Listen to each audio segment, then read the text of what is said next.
Hello friends, welcome to fourth lecture of this series. Third lecture में हमने bridge full wave rectifier का simulation किया था। LT spice software पे हम लोग ने उसको डिज़ाइन किया था। यहाँ पे हमने ट्रांसफार्मर लगा लिया था उसकी प्राइमरी और सेकेंडरी वाइंडिंग का। फिर हमने LT स्पाइस का जो कोड लिख के यहाँ पे दोनों के बीच म्यूचुअल कपलिंग किया था। फिर हमने इस तरह के कॉम्बिनेशन से 4 डायोड का इस कॉम्बिनेशन से फुल वेव रेक्टिफाइड सिग्नल हम लोग ने जनरेट किया था। ठीक है, लेक्चर नंबर 2 में हम लोग ने half wave rectified signal generate किया था। हमारा जो रेक्टिफाइड सिग्नल था कुछ इस तरीके से आ रहा था। ठीक है, ये आपका जो इनपुट सिग्नल था जो कि बाई डायरेक्शनल सिग्नल था, उसको AC सिग्नल भी बोलते हैं। वो 0 से +5 वोल्ट और -5 वोल्ट के बीच वो ऑसिलेट कर मीन्स चेंज कर रहा था। ठीक है, हमने इसको, हमारा एम क्या था, इसको यूनि डायरेक्शन में कन्वर्ट करना, तो हमने फुल वेव लगा के यहाँ पे यूनि डायरेक्शन में कन्वर्ट कर दिया था।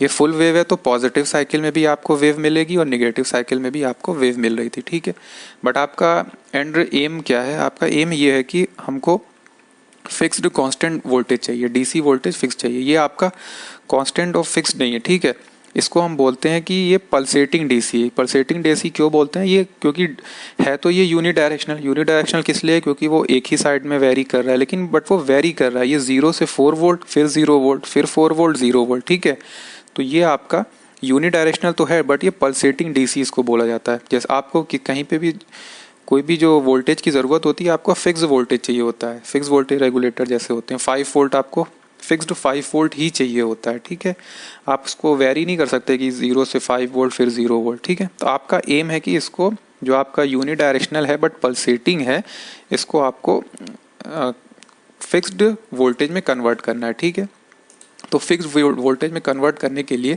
आपको इसके जो लोड पे जो लोड है उसके आउटपुट पे आपको सम फिल्टरिंग सर्किट लगानी पड़ती है। ठीक है, फिल्टरिंग सर्किट आपकी यूजिंग कैपेसिटर भी बन सकती है, यूजिंग इंडक्टर भी बन सकती है, और दोनों के कॉम्बिनेशन से, कैपेसिटर और इंडक्टर के कॉम्बिनेशन से बन सकती है। ठीक है, कैपेसिटर की क्या प्रॉपर्टी होती है कि वो AC को पास कर देता है बट वो DC को ब्लॉक कर देता है। ठीक है, और इंडक्टर की क्या प्रॉपर्टी होती है? वो DC को पास कर देता है और AC को ब्लॉक कर देता है। ठीक है, तो इन दोनों प्रॉपर्टी को हम यूज़ करके, ये जो प्रॉपर्टी होती है उसको हम उसी की हेल्प से हम यहाँ पे अपना जो फिक्स्ड DC है उसको जनरेट करते हैं। ठीक है, अभी आप यहाँ पे जो आउटपुट है रजिस्टर के अक्रॉस, आप जान रहे हो यहाँ पे AC और DC दोनों आ रहा है। ठीक है, ये जो सिग्नल है आपका, मतलब आपका वेरी कर रहा है ना, 0 से 4 वोल्ट, फिर 0 वोल्ट, फिर 4 वोल्ट।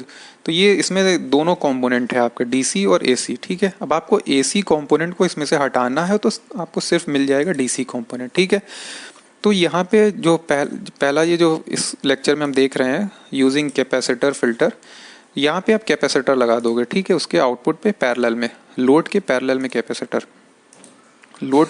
कैपेसिटर लगाने से क्या होगा, यहाँ पे आपने इसको वायर से कनेक्ट कर दिया, ग्राउंड से कनेक्शन हो गया। ठीक है, यहाँ पे आपका AC और DC है। ठीक है, अब AC और DC यहाँ से आपको पता है कि कैपेसिटर सिर्फ अलाउ करता है AC को फ्लो करने में, तो AC यहाँ से फ्लो कर जाएगा, यहाँ से फ्लो करके क्या होगा, वो ग्राउंड में चला जाएगा। ठीक है, और DC यहाँ से फ्लो नहीं कर पाएगा, DC यहाँ पे रिमेन रह जाएगा। तो इसका मतलब ये हो गया कि आपने AC और DC में से AC को ग्राउंड कर दिया है। जब AC को ग्राउंड कर दिया तो सिर्फ DC बचा है, तो यहाँ पे आपको सिर्फ DC मिल जाएगा आउटपुट। तो यही प्रॉपर्टी आपकी कैपेसिटर की है, AC को पास करता है, DC को ब्लॉक करता है। ये DC ब्लॉकिंग वाली जो प्रॉपर्टी है उसको यूज़ करके यहाँ पे जो आपका यूनि डायरेक्शनल पल्सेटिंग सिग्नल है उसको एक फिक्स्ड वोल्टेज जनरेट करने के लिए हमको यूज़ किया जाएगा। ठीक है, अब आपको यहाँ पे आप इससे आप देख सकते हो, जैसे ये सिग्नल आपको कैपेसिटर को मिल रहा है। ठीक है, तो क्या होता है कि कैपेसिटर चार्ज होता है, जब भी इसको सिग्नल मिलता है चार्ज हो जाता है। फिर अब ये डाउन हो गया तो कैपेसिटर डिस्चार्ज होना शुरू हो जाएगा। ठीक है, फिर यहाँ से चार्ज होगा, फिर ये डिस्चार्ज होने लगेगा, फिर ये चार्ज होगा, फिर यहाँ से वो उसका जो चार्ज है वो डिस्चार्ज हो जाएगा। ठीक है, तो आपको डिस्चार्जिंग टाइम कांस्टेंट इस तरीके से सेट करना होगा कि वो पूरा फुली जो कैपेसिटर का चार्ज डिस्चार्ज ना हो पाए, तब उससे पहले ही उसको यहाँ पे एक नेक्स्ट वेव मिल जाए। ठीक है, तो अगेन वो चार्ज हो जाएगा, फिर वो यहाँ से डिस्चार्ज होता रहेगा, फिर अगेन उसको चार्ज मिल जाएगा। ठीक है, तो इसलिए आपको जो इसका जो डिस्चार्जिंग टाइम कांस्टेंट है उसको इस तरीके से सेट करना पड़ेगा कि वो नेक्स्ट जो साइकिल आती हो वो आने से पहले वो नेक्स्ट साइकिल आने तक वो कैपेसिटर पे जो चार्ज है वो ख़त्म ना हो, चार्ज वो डिस्चार्ज ना हो, ठीक है। तो आपको ये देखना है कि यहाँ से वो चार्ज हो गया है, फिर यहाँ तक इतना टाइम उसको आना है, इतने देर में वो डिस्चार्ज ना हो, अगेन उसको यहाँ पे वेव मिल जाए, ठीक है। तो ये टाइम पीरियड से ज़्यादा आपको, मतलब जो टाइम कांस्टेंट है आपका, डिस्चार्जिंग टाइम कांस्टेंट है, इससे ज़्यादा रखना पड़ेगा, ठीक है। अगर इससे कम रख दोगे तो तुरंत वो डिस्चार्ज होकर नीचे चला जाएगा, फिर ये ऊपर चला जाएगा। तो इस तरीके से आपको अगेन यहाँ पे सिग्नल जो है वो पल्सेटिंग सिग्नल मिलने लगेगा, ठीक है। तो आप यहाँ पे जानते हो जब सी और आर जो की सर्किट होती है उसका डिस्चार्जिंग टाइम कांस्टेंट क्या होता है, टाउ से रिप्रेजेंट किया जाता है, उस tau is equal to C R, ठीक है। यहाँ पे है ये टाउ डिस्चार्जिंग टाइम कांस्टेंट जो होता है वो सी और आर के मल्टीपल के बराबर होता है, ठीक है। यहाँ पे हमने जो आपका सिग्नल ले लिया है वो ये 100 हर्ट्ज का सिग्नल ले लिया। 100 हर्ट्ज का सिग्नल इज इक्वल टू क्या होता है, उसका टाइम पीरियड क्या होता है, 1/100 इज इक्वल टू 0.01। 0.01 का मतलब होता है 10 मिली सेकेंड, ठीक है। तो यहाँ पे आपका 10 मिली सेकेंड ये आपका डिस्चार्जिंग टाइम कांस्टेंट, ठीक है। तो और आपने यहाँ पे लोड क्या लगा रखा है, लोड तो आपका फिक्स है 100 ओम पे, ठीक है। लोड को तो आप चेंज कर नहीं सकते हो, तो लोड आपका यहाँ पे 100 है, ये 10 मिली सेकेंड से ग्रेटर होना चाहिए, ठीक है। 10 मिली सेकेंड से इसलिए ग्रेटर होना चाहिए कि जो वो कम्प्लीटली डिस्चार्ज ना हो, अगेन उसको यहाँ पे साइकिल मिल जाए, फिर से वेव यहाँ से डिस्चार्ज ना हो, फिर से यहाँ पे साइकिल आ जाए, ठीक है। तो अगेन वो चार्ज हो जाएगा, तो फिर वो उसको कांस्टेंट वोल्टेज यहाँ पे मिलने लगेगा, ठीक है। तो यहाँ पे आपने आर की value tau is equal to C R होता है, ये आपने देखा 10 मिली सेकेंड से ज़्यादा होना है, 10 मिली सेकेंड 10⁻²। आर की वैल्यू आपने यहाँ पे 1000 रखी, तो सी ग्रेटर देन होना चाहिए आपका 10⁻⁵, ठीक है। और सी ग्रेटर देन 10⁻⁵ को आप लिख सकते हो 10 माइक्रोफैरड से आपका ज़्यादा होना चाहिए कैपेसिटर, तभी आपका जो इफेक्ट डीसी में कन्वर्ट कर पाएगा, ठीक है। ये चीज़ हमको यहाँ पे वेरीफाई कर लेना है। अभी आपने यहाँ पे सी है, आप इसको वैल्यू पुट करने के लिए आप इस पर राइट क्लिक करके यहाँ पे सी पुट कर, सपोज हमने 10 माइक्रोफैरड से कम रख दिया, ठीक है। हम अपना कंडीशन जो है वो मेट नहीं कर रहे हैं, ठीक है। माइक्रोफैरड के लिए आपने म्यू लगा दिया, और सेलेक्ट कैपेसिटर में भी आप जाके बहुत सारे कैपेसिटर सेलेक्ट कर सकते हो जो प्रैक्टिकल आपके कैपेसिटर्स हैं। अभी हमने यहाँ पे आइडियल ले लिया, फिर यहाँ पे ओके कर दिया, ठीक है। अब हम यहाँ पे सिमुलेट करके देखते हैं। अब आप ये देख रहे हो कि अगेन वो चार्ज हो रहा है, लेकिन फिर से वो डिस्चार्ज हो जा रहा है, फिर वो चार्ज हो रहा है, फिर डिस्चार्ज हो रहा है, तो मतलब नेक्स्ट साइकिल आने से पहले डिस्चार्ज हो जा रहा है। तो इससे हमें कोई फ़ायदा नहीं मिल रहा है, ठीक है, क्योंकि अगेन वो आपको पल्सेटिंग ही मिल रहा है, ठीक है।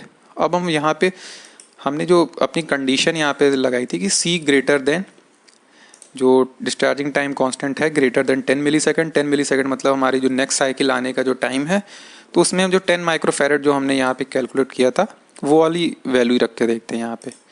यहाँ पे हमने 10 माइक्रोफैरड कर दिया, ओके कर दिया, फिर से हमने रन कराया, ठीक है। अब आप देख रहे हो यहाँ पे आपको बेटर वेव फॉर्म मिल रहा है, ठीक है। यहाँ पे वो डिस्चार्ज तो कर रहा है, बट वो थोड़ा ही डिस्चार्ज कर रहा है, ठीक है। अगेन वो कम्प्लीटली डिस्चार्ज होने से पहले ही उसको साइकिल मिल जा रही है, ठीक है। तो इसलिए आपका कुछ बेटर आपको आउटपुट मिल रहा है, पहले से बेटर मिल रहा है, क्योंकि अब यहाँ पे जो वेरिएशन है बहुत कम हो गया, जैसे 3.8 से लेके समथिंग 2.8 तक समथिंग वेरिएशन मिल रहा है, ठीक है। ये पहले तो 0 से 4 वोल्ट, फिर 0 वोल्ट 4 वोल्ट का वेरिएशन था, अभी तो सिर्फ 1 वोल्ट का वेरिएशन है, ठीक है। अब आप और इसको, क्योंकि आपका जो यहाँ पे कंडीशन है शुड बी ग्रेटर देन होना चाहिए, ठीक है, ग्रेटर देन 10 माइक्रोफैरड होना चाहिए। अब आप इसको और बढ़ा दो, ठीक है।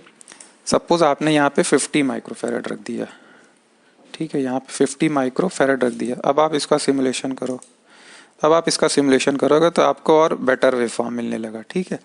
यहाँ पे वेरिएशन हो रहा है, लेकिन कम वेरिएशन हो रहा है, ठीक है। वो कैपेसिटर आपका डिस्चार्ज हो रहा है, फिर वो अगेन वो चार्ज हो जा रहा है, ठीक है, फिर वो डिस्चार्ज हो रहा है, फिर चार्ज हो रहा है, लेकिन आपका जो वेरिएशन है वो जो बहुत कम वेरिएशन है, ठीक है। आपको ऑलमोस्ट यहाँ पे कांस्टेंट आउटपुट मिल रहा है, ठीक है। यहाँ पे आप इसको जूम करके ऐसे देख सकते हो कि ये जो वेरिएशन है 3.6 टू 3.3 वोल्ट है, सिर्फ 0.3 वोल्ट का आपको यहाँ पे जो रिपल, इसको जो वोल्टेज जो चेंज होता है इसको रिपल बोला जाता है, ठीक है। आप रिपल फैक्टर भी कैलकुलेट करते हो, AC component upon DC component. तो ये आपका जो रिपल है, जो VR है, रिपल वोल्टेज है, वो आपका बहुत कम हो गया, अब 0.4 0.5 के बराबर रिपल वोल्टेज हो गया, ऑलमोस्ट कांस्टेंट मिल गया है, ठीक है। अगेन आप यहाँ पे C की वैल्यू फर्दर इंक्रीज कर लो, ठीक है। आप यहाँ पे C को कर दो 100 माइक्रोफैरड। अब आप यहाँ पे सिमुलेट करके देखो, अब आप यहाँ पे सिमुलेट करके देखोगे तो अब आपको ऑलमोस्ट एकदम कांस्टेंट वोल्टेज मिलने लगा है। ठीक है, 3.6 से वेरी कर रहा है एकदम, 3.4 से फिर 3.6 पे चला गया, तो 0.2 0.1 वोल्ट का वेरिएशन है, वो ऑलमोस्ट आप निगलेक्ट कर सकते हो इतना वेरिएशन।